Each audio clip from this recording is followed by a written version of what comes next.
Hi guys, in this video tutorial, I'll show you how to create AI generated talking avatars with Hitpaw Edimakor in just a few steps. Let's dive in.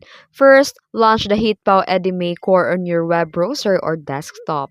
Click on AI avatar to start your project.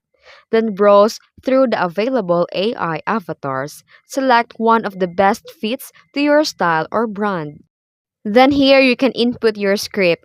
Just type or paste the text that you want your AI avatar to say. You can also adjust the voice tone, language, and speed for natural sound. And also to customize the avatar, you can modify the facial expression and lip sync settings. Adjust the background, text style, and effects for a unique touch. Click generate and let the Hitbow Edimakor create your stalking avatar.